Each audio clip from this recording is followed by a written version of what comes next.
Last I left off, I crafted the Azure Stone, then proceeded to place the reconsecrated Azure Stone here in Asgard on the pedestals, which now leads us one step closer to rebuilding. But after doing all of this, I crafted another item. This item is one that will summon all of the prior bosses that we have faced thus far. Prelude to Ragnarok. And inside of here, we have tons of different modifiers that get applied to bosses that we've already taken on. So these bosses are going to be quite a bit tougher than what we have faced already. So before I dive headfirst into combat, I think I should prep myself up a little bit more. And this is going to lead me into crafting better weapons, some better gear, and potentially applying some cool new modifiers to ourselves. One of the first things I've already done is I've crafted myself the Ring of Arcana. This combines the Zero Ring, Ignition Ring, and Harvest Goddess Band and Swiftwolf Rendingale all into one band. And what I currently have activated is the Swiftwolf Rendingale. And what this does is it prevents the annoying sound of it activating and deactivating, but also while selected by hitting G, it allows us to teleport between realms without the need to reactivate our ring. I can now just freely fly without that annoyance. Another thing is I've heard you loud and clear. I look like a pineapple. Yes, and even my wife said that this gear reminds her of a pineapple. And you know what? Kind of right. And it also looks like a face where my boots and my pants are. Yeah, it kind of looks like a mouth and eyes. But yes, I do want to take this gear off. This is just cosmetic gear.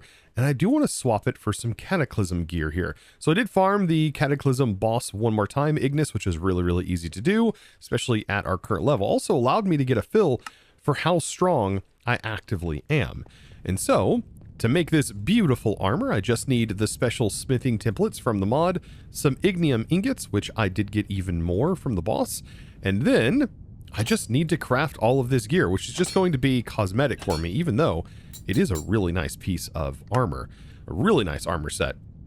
So with all of this off, I want to get battle ready.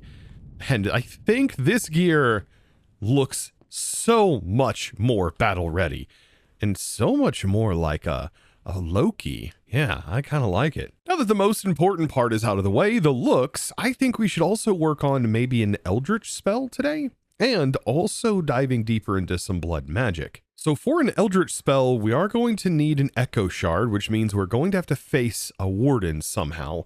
And also, I want to get the Hand of Death.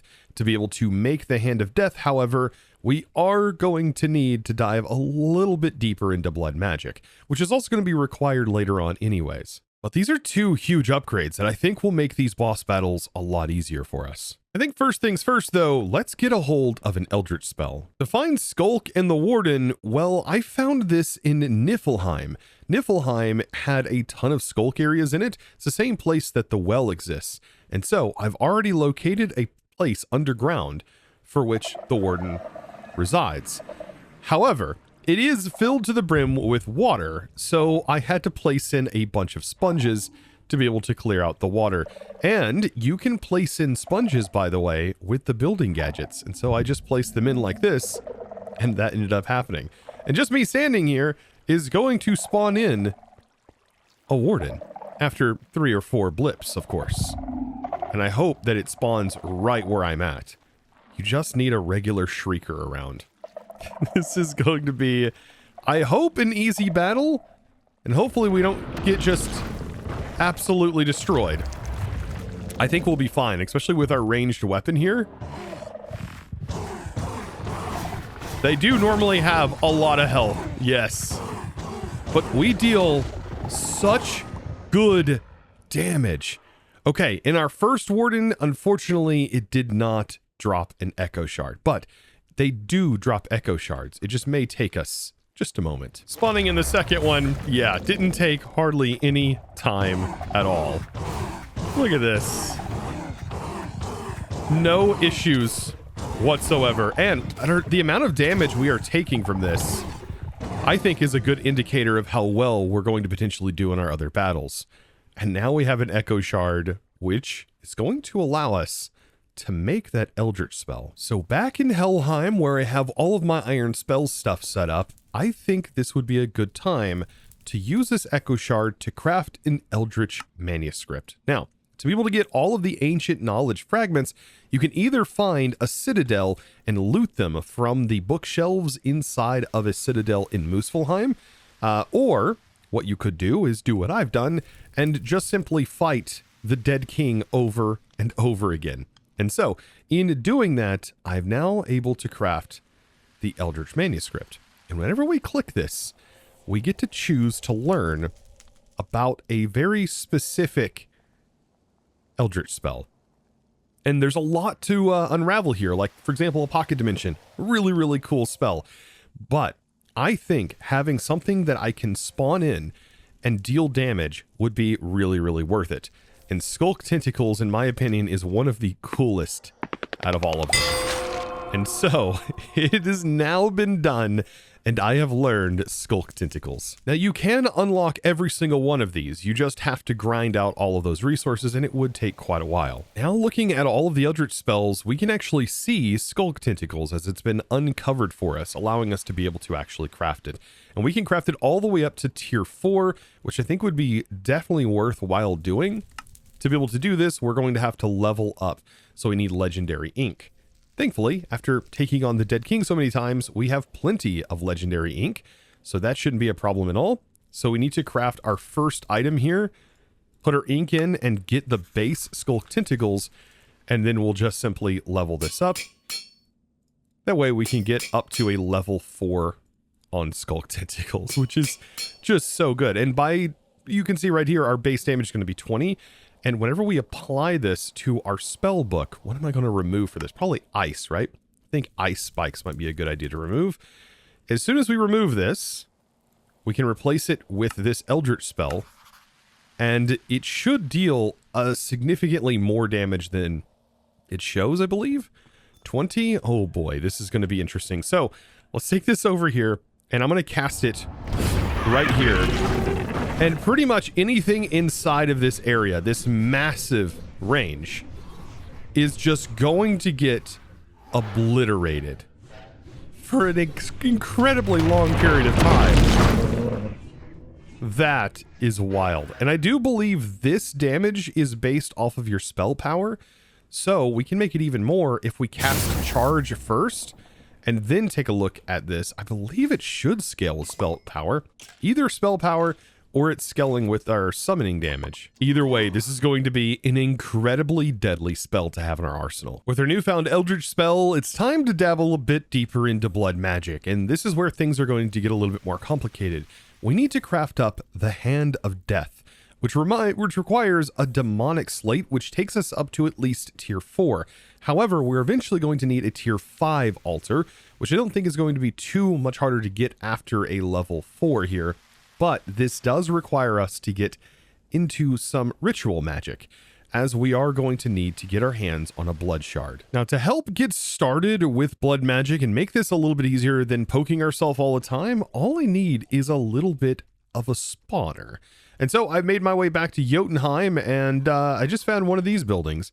So one of these structures which are sprawled throughout this building, and inside is a drowned spawner in the top. So just silk touch it, and now we have a drowned spawner. It seems like there's quite a few of them here. After getting back, I've placed down a slab. I've got 2 iron bars leading up into a spawner. This is that drowned spawner, and I've hit it with a comparator to stop it from functioning at the moment. We need to change this thing's stats quite a bit. I want it to basically allow a mob to enter right here. To change its spawn range, we put nether quartz in our offhand and blaze rods in our main hand, and we can reduce the range all the way down to 1. Now, when this is powered, this is only going to spawn the mobs, I believe, within 1 block around the spawner, you know, in a area that it can actually spawn. For example, which should be this spot right down here, and on the top and within all 4 sides. To control the flow of the mobs, we can use something like a vector plate here to funnel the mobs directly into this center point. Now, after surrounding this and hitting this with some sugar, and I also hit it with some clocks and some wool to make it silent, and also some gas tears to make allow it to spawn more mobs in the area, and even some spider eyes, or I guess fermented spider eyes, to be able to allow more mobs to spawn at any given time. So technically, once the initial base cooldown goes, this should be good to go. I surrounded it with some tinted glass. It wasn't necessary, but I thought this glass looked kind of nice for the area. And so Now when I'm down here, I should be able to use, I believe, the Dagger of Sacrifice to be able to attack these mobs. And there they go. So they're already spawning, they're silent. So now I can just simply attack them here, and this should fill up with life essence. So now I've dropped this down 1, allowing them to stand a little bit closer to the actual altar, and this will allow them to instantly be killed in order to fill this up. Now currently we have a level 3 blood altar, but what we're going to need is to upgrade this even further. So we are going to need these little red stones. And these little red stones, well, they actually come from weak blood shards. Thankfully, once we get one, we can make as many as we want. But to be able to get one, we still have to go through the base process, which means we need to get our hands on saturated tau. Or maybe it's saturated tau. I think it's saturated tau, actually. First, we need to get the tau fruit, and this comes from a simple dungeon. And the naming schemes are kind of odd here because this isn't actually what you're going to be looking for.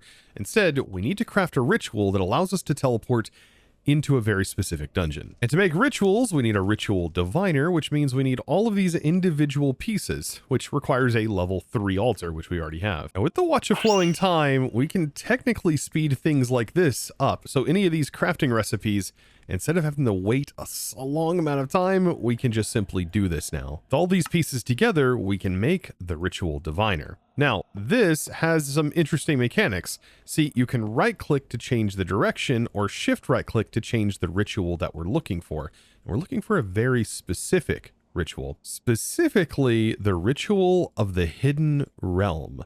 And so we just got to keep shift right-clicking until we find the hidden realm, which should be coming up right here. And with this defined, this is the one that we're going to need. To make the ritual stones, we are going to need some reinforced slates, which means we are going to have to level up the existing slates that we have. And so this will be something we'll have to change inside of our filter settings, because I am currently still using the XNet version. I believe we can just drag in the reinforced slate and then remove this one, and then also add the reinforced slate here and remove this one. And now whenever I add these slates in, these are going to start transforming, or at least they should. Perfect.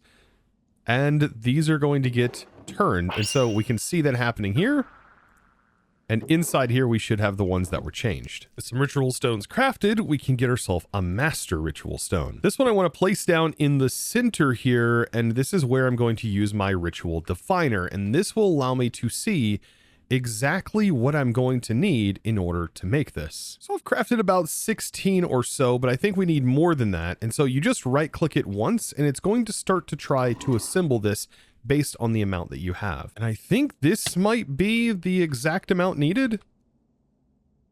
I believe so. I think that is it. To be able to start the ritual, we do need a weak activation crystal, which means we need a lava crystal here. So I can pull the lava crystal out and then we can start to place this in. So back to taking these mobs out. Just gotta punch them a couple of times here. That's going to fill this up with plenty of life essence. Place that in, and then speed the process up a little bit. And now we have ourselves a weak activation crystal. I should be able to click this on here, assuming we have enough life essence inside of our orbs.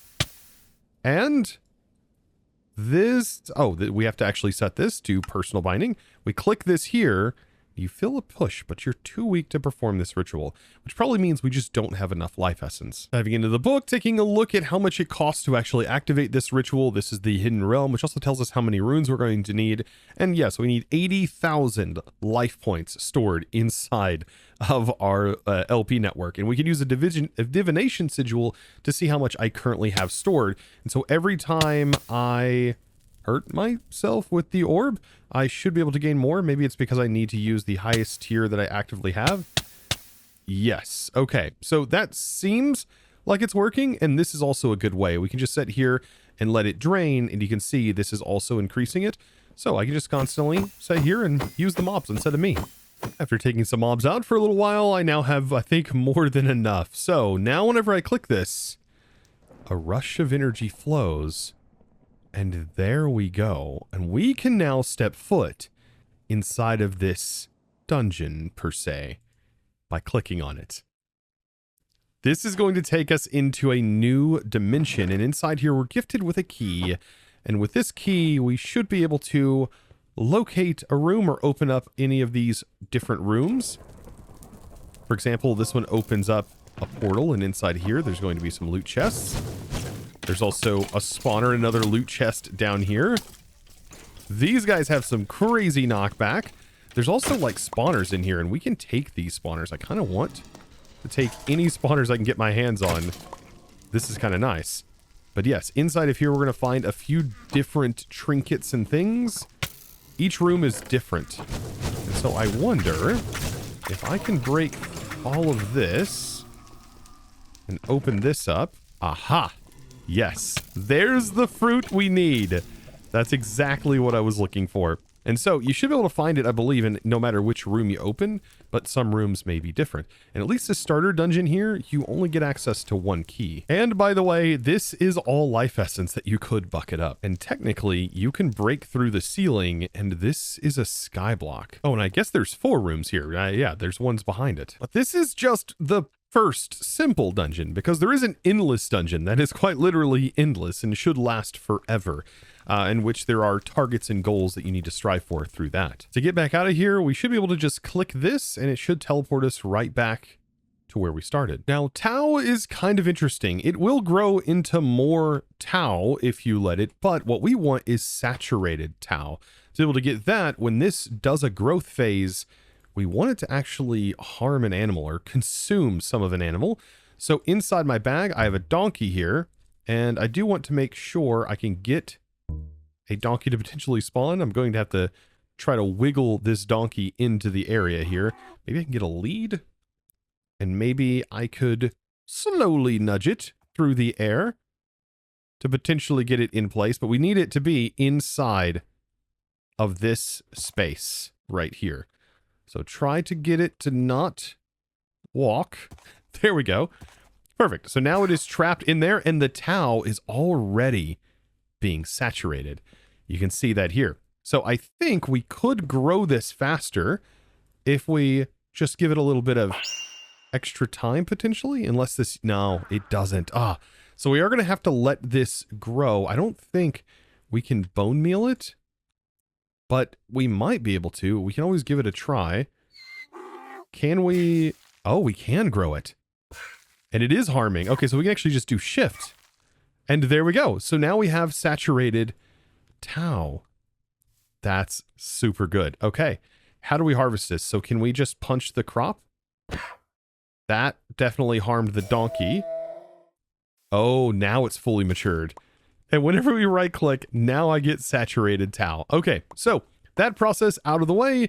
In my opinion, that's the hardest part of this whole process. The saturated Tau, the reaction chamber is what we need to make next, and this will allow us to get the blood shard. We are going to, however, need the sanguine reverter, which is going to need an upgraded version of our current Tartaric. So after a little bit of grinding through this, bam, now we have ourselves a common Tartaric. And just don't forget, you can shift right click with this one to fill that Tartaric and basically drain the will out of the other one, which is really nice. Thankfully, farming more will is quite easy, as I can just one tap this button and this, all of them are just gone, and I'm gaining all of this will very, very quickly. Another item that we're going to need to be able to level this thing up, yes, to make the sanguine reverter. Perfect. And this can just be placed over here for right now. And then inside of this, we'll put our upgrade, and then a single Tau is all that's needed to convert into a shard. A weak blood shard. Beautiful.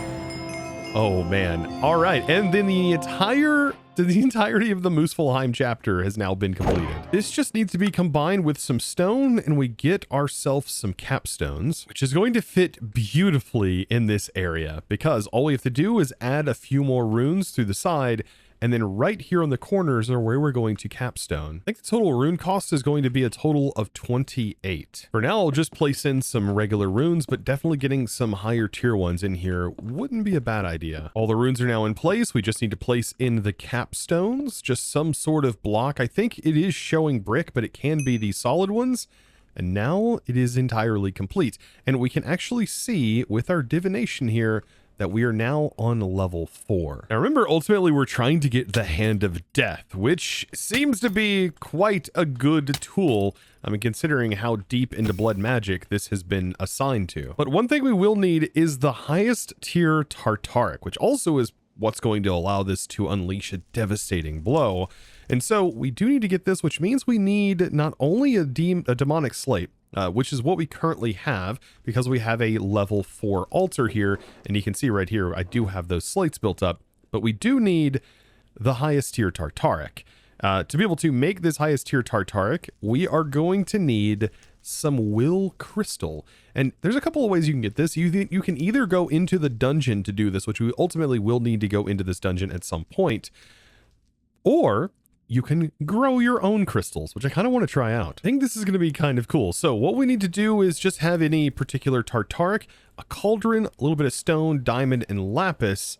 And, oh, maybe we do need a higher tier Tartaric. So let's grab our highest tier one and place that in. Perfect. That's going to be enough. So you need at least a common, I believe. And what I'm making here is a demon crucible. And then I also want to make a demon crystallizer. So this is going to require a Hellforge, some lapis, and some stone. So these two things should allow us to make this crystallized will. So what I need to do is place down the demon crucible, and this is where we can place in a Tartaric. And this is supposed to start draining the, well, souls, I guess you can say, the will out of the area. And it should allow this thing to actually start charging and collecting the crystals. Something to note, they do need to be in the same chunk, so make sure that they are residing in the same area. Now this might take a little bit of time, so I'm thinking we could probably accelerate this.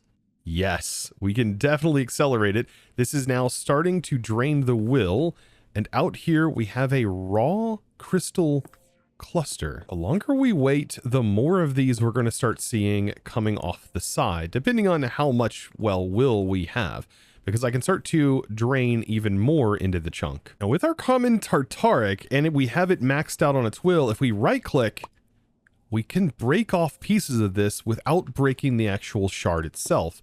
So I can continue to break these pieces so long as we have a Tartaric that is filled to the brim like this. And this will grant us early access to Demon Will crystals, because of course these can be looted inside the next tier dungeon. Now it's time to make a greater Tartaric. So we'll place our weak, we have our demonic slate, we have our piece of will crystal, and then we just need a regular common, and then we let this go, and that should turn into the max tier, the greater Tartaric. And I'll just drain the rest of this into that one. You can see how the scale is. This thing holds up to 4,000, which should be rather easy for us to farm here. And before we craft the Hand of Death, I did go ahead and strip off the enchants that were actively on this, so now I have those books. This is the moment of truth. Everything that we've worked towards thus far combined into a singular Scythe. With our greater Tartaric, we can craft this into a much, much better one. And we get the Hand of Death. Oh man. Death incarnate. This thing is sick looking. There's like an even like a little lamp on it. That's cool. And with this, I really want to enchant this. We should be able to put very specific Scythe enchants onto this thing too. That should give us the ability to also throw it. For example, this one I got on here is Ascension. This one allows you to propel yourself forward, kind of launching yourself. Not the one I want, but definitely a cool one. Oh, and this is it. I got it. Rebounding 3 allows the Scythe to be thrown like a boomerang when used. So now I right click and it sends it flying and coming back. It's such a good ability. I didn't grind out sharpness 5, but I think still this is really, really good. With that rebounding and everything, this is a really nice Scythe because this deals extra damage too, depending on your Tartaric gem. But on top of everything else, this also instantly kills targets below 15% health. It does have execute on here, which is just another wild perk to have. Now that we're back from all of the dungeon-esque tasks, I do want to also make a Britannia Cloak of Balance. So this is something that I could put in my body slot, as I don't really have anything else in the body slot. So having this in here would be another nice thing to have on. However, I don't exactly like the look of it on my gear because this is kind of much. I mean, this, we're walking around, we literally have turned into a block. So what I'm going to do is just toggle the visibility here, but use its perks. And another awesome thing that could go in our belt slot, because I don't think we have anything but this extra armor in our belt slot, we can make a Sojourner sash. This would be very helpful, giving us improved speed. And then we can also upgrade this into a Globetrotter's sash, which is a more improved version of it. And I think that's definitely worth the 2 extra armor lost to be able to walk much faster. And on top of that, we also get step up and we get the ability to jump a little bit higher. Now with all of this, I think we should now travel back to Asgard and we should take on the bosses. According to the Prelude to Ragnarok, it does tell us that it can only be spawned on Asgard, at least 150 blocks away from the spawn. And it says there are more islands beyond the main one if you need more space. So I think I should just simply travel, and maybe we can just travel out here. So I'll keep traveling until we discover another island, I guess. Aha, and that didn't take too long at all. Look at these. I think this is going to be perfect. And I am not nervous at all taking on bosses that have 300% max health and attack damage and all that fun stuff. So this is going to be quite the task, but I think I am ready. So without further ado, let's spawn in some bosses. Oh my. Oh! Wait. Right from the start, they're gingerbread men. Wait. Why are they gingerbread men? Who did this? That's the first wave, apparently, which grants us some gingerbread. You trespass in my domain, mortal. Let's try The dead do not take kindly our new to the tentacles. Oh wait, we got canceled. We got canceled on our ability. Okay. We spawned this. Is Hell taking damage from this? She definitely is. Oh, and we did get a fragment, by the way. Let's try our lightning ability on Hell this go around. You cannot kill. Ooh, that does what is so much. already dead. I think we are hitting her threshold. This is good. Yes. You have strength. It Which one is will her? Not save you. Like, we're not really taking much damage, which is very, very nice. I think this is the fake one. The embrace of death awaits. Yeah, that's the fake one. This is the real one. Enough. Yes. Days. Face the true mistress of death. We can run away from them. Okay. We do have a time limit, though, so we do have to take her down. The Hellheim myself changes. Aha. Nothing. We executed her. Ymir has watched worlds form and shatter. Oh, this is cool. All right. We'll do the sculpt tentacles on Ymir. Okay, if we get close to Ymir, yes, this Scythe is doing so much more damage. I think fire damage also was one of the few damage types that it did not like very much. Oh my goodness. This is perfect. Okay, we've been hit with darkness. I am going to just try and attack. I'm watching my extra hit points too. Okay. Whew. I'm gonna step back.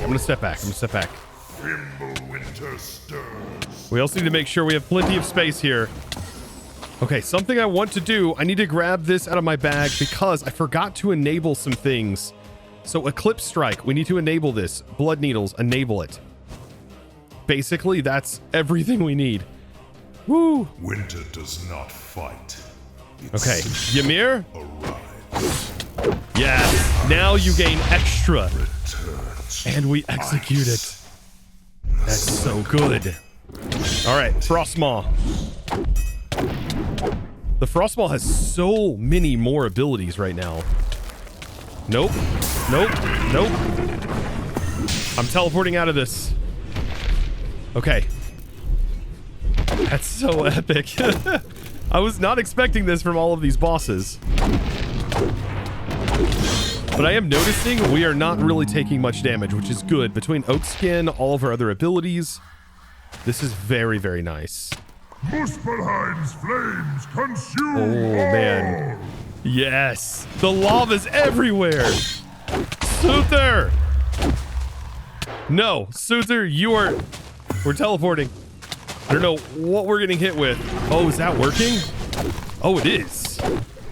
We've got this, though. This, I'm so glad I made this scythe. Wound me. So glad I made this scythe. There we go. There it is. We'll continue. Nothing survives the fire giant's fury. This go around, he's so much better than the first time we fought him. Nope. Getting out of the way, getting out of the way, getting out of the way. Yes, enjoy that. Okay, okay. He should go into a rage mode. And we executed him. Yes! That should be it. We have chased the sun across the sky. Wait, Hattie and Skull. You are merely an appetizer.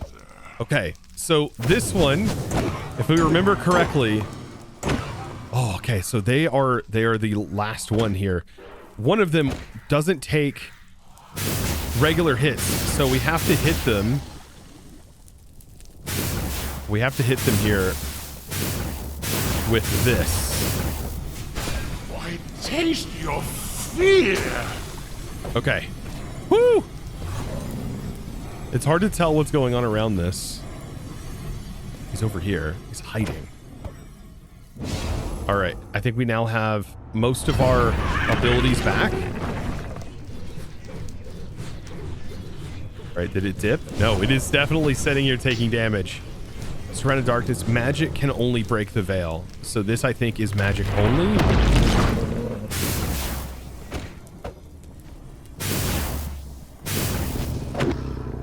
This one is a bit more difficult, but yes!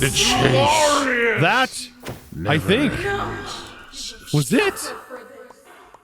Finish them. We executed them. And I think that was it. Other than a random Hattie, like, residing here. Oh boy. The only items we were missing I did throw in my bag quickly were these items right here. And that should be just about everything. The fragment of Midgard. And there we go. The Bifrost stirs. By the roots, do you feel that?